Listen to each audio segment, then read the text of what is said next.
Kelompok 4, nama anggota Balkis Robiatul Adawiyah, Fajar Febrianto, Eka Surya Yudhistira, Muhammad Abdul Majid, Viola Putri Marsanda. Peristiwa sekitar proklamasi kemerdekaan. Sejak proklamasi kemerdekaan Indonesia dikumandangkan pada tanggal 17 Agustus 1945, belum terasa negara kita yang tercinta ini sudah berulang tahun yang ke-77. Kemerdekaan Republik Indonesia dulu tidak begitu saja loh.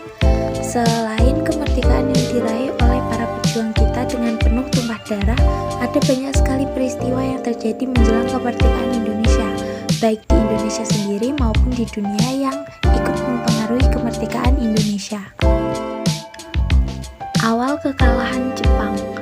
Peristiwa pertama yang memiliki jalur besar pada kemerdekaan bangsa Indonesia adalah Perang Dunia Kedua. Keterlibatan Indonesia tidak terlibat dalam Perang Dunia Kedua, tetapi Jepang yang saat itu menjajah Indonesia memiliki peran yang sangat penting dalam perang tersebut, khususnya di medan Asia Pasifik. Di medan tersebut, Jepang sangat agresif dalam melawan kekuatan Amerika Serikat. Namun lama-kelamaan keagresifan Jepang tersebut mulai berkurang karena Jepang perlahan tidak mampu melawan kecanggihan senjata Amerika Serikat. Hingga pada puncaknya, pada tanggal 6 dan 9 Agustus 1945, Hiroshima dan Nagasaki, dua kota penting di Jepang, dibom oleh Amerika Serikat. Akibatnya Jepang akhirnya mengalami kehancuran karena Hiroshima merupakan tempat berkumpulnya tentara Jepang, sekaligus pusat pemberangkatan kapal-kapal perang Jepang. Pembentukan BPUPKI. Janji kemerdekaan yang dicabut Jepang pada saat itu bukan janji mereka yang pertama. Soalnya pada bulan September 1944, Perdana Menteri Jepang, PM Koiso, sudah pernah mengeluarkan janji kemerdekaan untuk Indonesia. PM Koiso mengeluarkan janji tersebut agar rakyat Indonesia tidak melakukan perlawanan kepada Jepang. PM Koiso kemudian membuktikan janjinya dengan memperbolehkan bangsa Indonesia mengibarkan bendera merah putih di kantor-kantor pemerintah. Namun tentu saja dengan syarat bendera merah putih tetap harus dikibarkan berdampingan dengan bendera Jepang. BPUPKI melaksanakan 2 kali sidang sebagai persiapan kemerdekaan. Sidang pertama tanggal 29 Mei hingga 1 Juni 1945 membahas tentang rumusan dasar negara Indonesia yang kemudian kita kenal dengan istilah Pancasila. Pancasila dirumuskan oleh Soekarno, Soekarno dan Muhammad Yamin. Tanggal 22 Juni 1945, BPUPKI membentuk Panitia 9 untuk mematangkan konsep Pancasila yang sudah dirancang sebelumnya. Hasil dari pembahasan Panitia 9 ini berupa Piagam Jakarta. Pembentukan PPKI.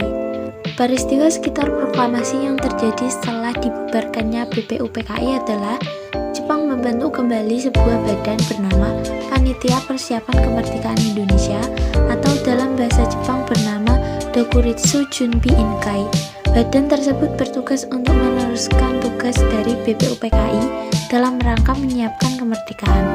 PPKI terdiri dari 21 anggota dan diketuai oleh Ir Soekarno. Peristiwa Rengas Dengklok. Peristiwa ini terjadi pada tanggal 16 Agustus 1945 pukul 3 WIB. Soekarno dan Hatta dibawa ke Rengas Dengklok, Karawang, untuk kemudian didesak agar mempercepat proklamasi kemerdekaan Republik Indonesia. Sampai dengan terjadinya kesepakatan antara golongan tua dengan golongan muda tentang kapan proklamasi akan dilaksanakan, terutama setelah Jepang mengalami kekalahan dalam Perang Pasifik. Perumusan naskah proklamasi. Peristiwa sekitar proklamasi yang kemudian terjadi adalah perumusan naskah. Dengan janji kemerdekaan yang telah dibuat antara golongan muda dan golongan tua, mulailah dibentuk perumusan naskah proklamasi.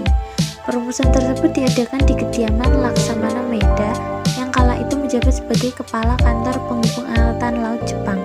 Rumah Maeda dinilai paling aman untuk merumuskan naskah proklamasi yang diketik oleh Sayuti Malik.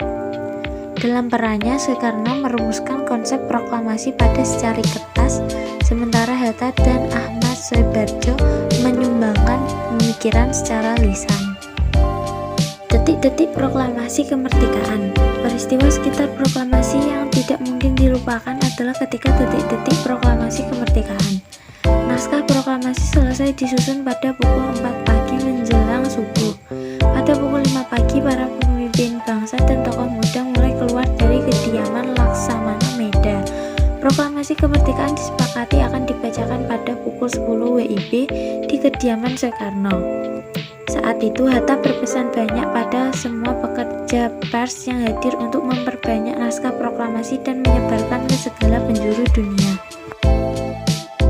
Bendera merah putih hasil jahitan Fatmawati pun disiapkan dan rakyat mulai berkumpul di aula. Tepat pukul 10 WIB, Soekarno-Hatta atas nama bangsa Indonesia membacakan naskah proklamasi kemerdekaan Indonesia. Dengan demikian, peristiwa sejarah kemerdekaan Indonesia mulai berkumandang di seluruh rakyat Indonesia. Isi teks proklamasi 17 Agustus 1945. Kami bangsa Indonesia dengan ini menyatakan kemerdekaan Indonesia. Hal-hal yang mengenai pemindahan kekuasaan dan lain-lain diselenggarakan dengan cara seksama dan dalam tempo yang sesingkat-singkatnya. Jakarta, hari 17 bulan 8 tahun 45, atas nama bangsa Indonesia, Soekarno-Hatta. Mohon maaf jika ada kesalahan karena kesempurnaan adalah milik Tuhan dan kesalahan datang dari setan. Kita hanya korban.